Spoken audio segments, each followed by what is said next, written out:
하나님 아버지와 우리 주 예수 그리스도로부터 오는 은혜와 평강이 삼위일체주일 함께 예배를 드리는 여러분에게 가득하기를 축복합니다. 오늘은 교회력상으로 삼위일체주일입니다. 이 삼위일체주일은 정해진 거는 공식적으로 14세기경으로 이야기가 되고 있고요. 14세기부터 오늘날에 이르기까지 전 세계의 교회는 성령 강림절 그 다음 주일을 삼위일체주일로 정해서 지킵니다. 삼위일체, 우리가 그리스도인으로 삶을 살아가면서 굉장히 다양한 교리를 마주하고 있지만 참 어려운 게 이 삼위일체인 것 같아요. 그래서 교회력의 흐름 가운데에 대부분이 어떤 사건을 기억하는 교회력의 절기라고 한다면 이 삼위일체 주일은 유일하게 교리를 기반으로 한 교회력 절기입니다. 오늘 설교를 준비하면서 다양한 자료들을 보다가 SNS에서 글 하나를 봤어요. 제가 좋아하고 존경하고 또 학교 다닐 때 같이 신앙생활을 했었던 중앙루터교회 최주원 목사님께서 SNS에 삼위일체 주일과 관련된 포스팅을 하나 하신 거를 봤습니다. 거기서 이런 대목이 있었어요. 교회력은 이야기의 달력이다. 베들레헴의 구유에서 시작해서 골고다의 십자가를 지나고 빈 무덤을 거쳐 오순절의 불길에 이르는 서사, 그 서사가 끝난 자리에 삼위일체 주일이 서 있다. 모든 이야기가 다 펼쳐진 뒤 교회는 한 발 물러서서 묻는다. 이 모든 이야기의 주인공은 도대체 누구인가? 성부가 성자를 보내시고 성자가 성령을 보내시고 성령이 교회를 세우신 그 전체 드라마를 관통하는 한 분 하나님. 삼위일체 주일은 그 물음 앞에 교회를 세워두는 날이다. 라는 설명입니다. 오늘은 바로 그런 날입니다. 그래서 오늘 설교 가운데에 삼위일체를 깊게 다뤄야 하지만 시간상 우리가 깊게 다루기는 어렵고요. 그래서 오늘 우리는 삼위일체의 가장 본질적이고 중심이 되는 한 부분만을 살펴보려고 합니다. 오늘 우리가 마주한 본문은 소위 지상대명령이라는 별명이 붙은 대목입니다. 예수님께서 이제 승천하시는 그 자리에 제자들을 향해서 마지막으로 건네시는 이야기죠.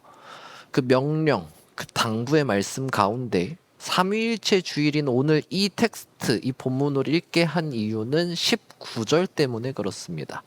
19절에 이런 표현이 등장하죠. 아버지와 아들과 성령의 이름으로 세례를 베풀어라. 이 표현, 아버지와 아들과 성령의 이름이라는 삼위일체가 등장하는 마태복음의 유일한 구절입니다. 이거를 오늘 본문이 이야기하고 있기 때문에 삼위일체 주일인 오늘 복음서를 이 부분을 읽으라고 성서정과는 제시합니다.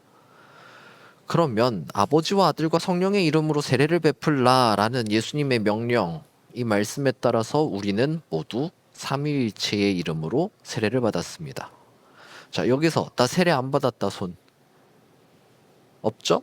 유아 세례를 받았든 성인 때 세례를 받았든 학생 때 세례를 받았든 우리는 모두가 세례를 받았고요. 그때 우리는 모두 삼위일체의 이름으로 세례를 받았습니다. 예수님께서 그렇게 하라고 말씀하셨으니까요.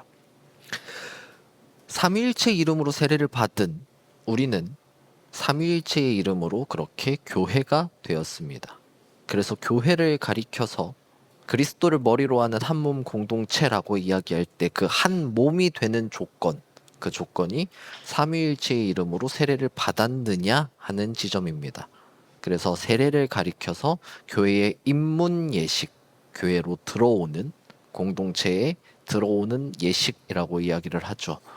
오늘 여러분이 이 로고스홀에 들어올 때에 평소에는 보지 못하던 걸 하나 봤을 거예요. 여러분의 뒤를 보세요. 테이블 위에 세례기를 두었습니다. 교회는 전통 가운데 예배 공간의 입구 또는 이 강단 옆에 세례기를 두었습니다. 각각이 신학적인 의미가 다르게 존재하는데 입구에 두는 게 좀 더 신학적인 의미가 명확하다라고 생각해서 입구에 두는 걸 선호하고요.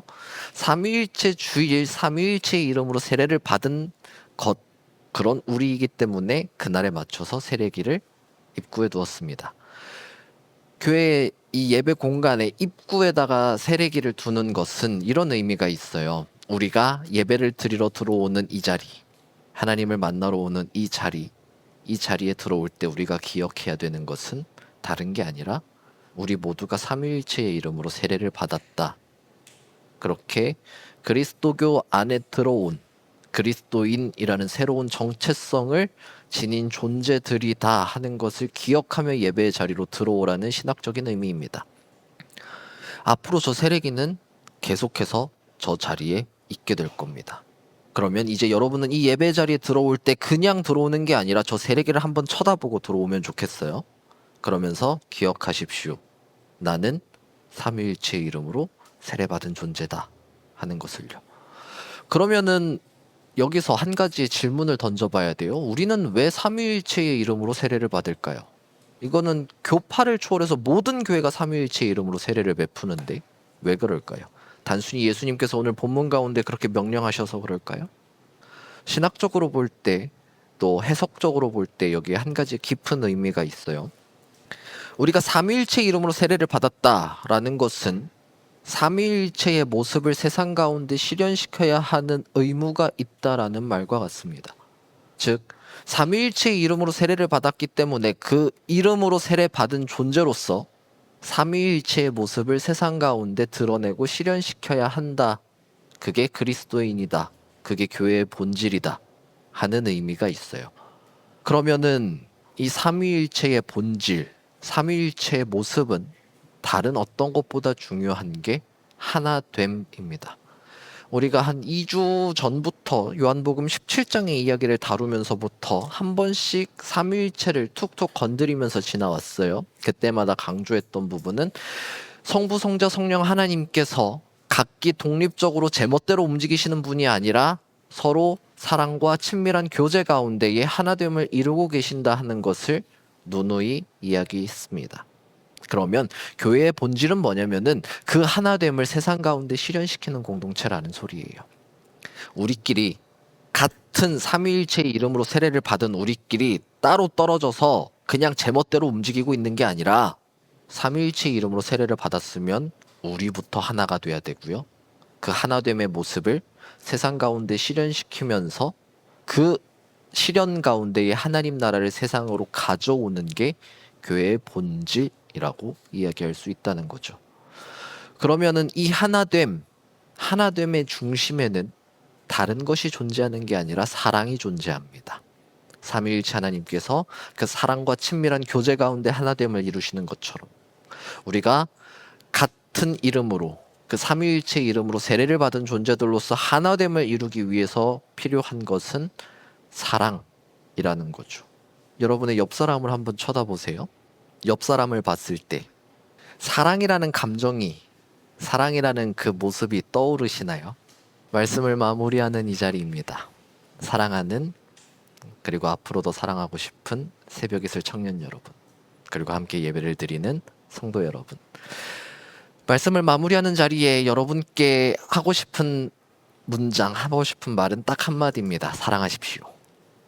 근데 삼위일체 하나님의 그 사랑의 모습이라면, 그 하나됨을 이루셨던 그 사랑의 모습이라면 단순히 감정적으로서 사랑한다라는 것을 넘어섭니다. 이 사랑은 철저하게 끌어안는 사랑입니다. 내 옆 사람이 무슨 짓을 하더라도 그 사람이 우리가 추구하는 그 하나님 나라라는 본질과 멀어져 있지 않다면 끌어안고 사랑해야 한다 하는 이야기입니다. 그리고 이 대상은 내 옆 사람이 될 수도 있고요, 연인이 될 수도 있고요, 가족이 될 수도 있고요, 우리 교회 공동체 안에 있는 누가 될 수도 있습니다. 자, 다시 한번 옆 사람을 쳐다보세요. 그리고 얘기해 주세요. 사랑해. 이 껄끄러워하는 이 표정들. 오늘 이 시간에 우리가 이렇게 말로만 하는 것이 아니라 이제는 한 발자국 더 나아가서 그 사랑이 행동으로 드러나야 됩니다.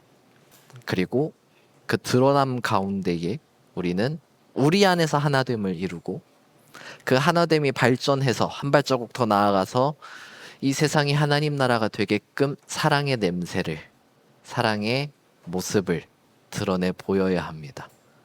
그렇게 하나님께서 하나됨을 이루셨던 것처럼 우리도 사랑 가운데에 그 친밀한 교제 가운데에 하나됨을 이루며 교회의 본질을 삶 가운데에서 드러낼 때 모든 지각에 뛰어난 하나님의 평강이 그리스도 예수 안에서 여러분의 마음과 생각을 지키실 겁니다.